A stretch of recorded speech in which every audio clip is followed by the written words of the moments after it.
কতবার যে আমি তোমাকে স্পর্শ করতে গিয়ে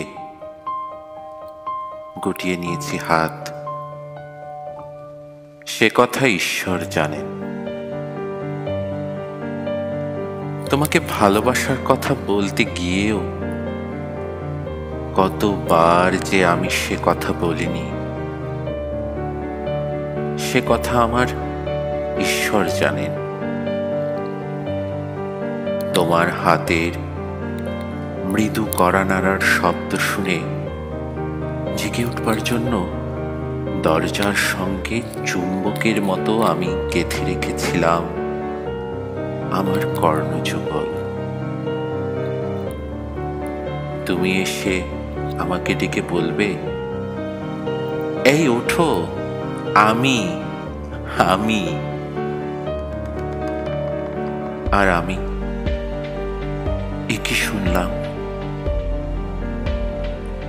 এমত উল্লাসে নিজেকে নিক্ষেপ করব তোমার উদ্দেশ্যে।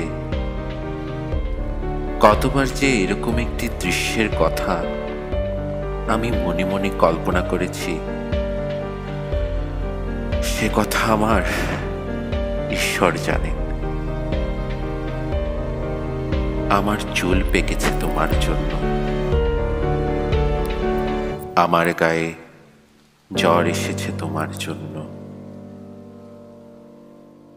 আমার ঈশ্বর জানেন আমার মৃত্যু হবে তোমার জন্য। তারপর অনেক দিন পর ঈশ্বরের মতো একদিন তুমিও জানবে আমি জন্মেছিলাম তোমার জন্য, শুধু তোমার জন্য।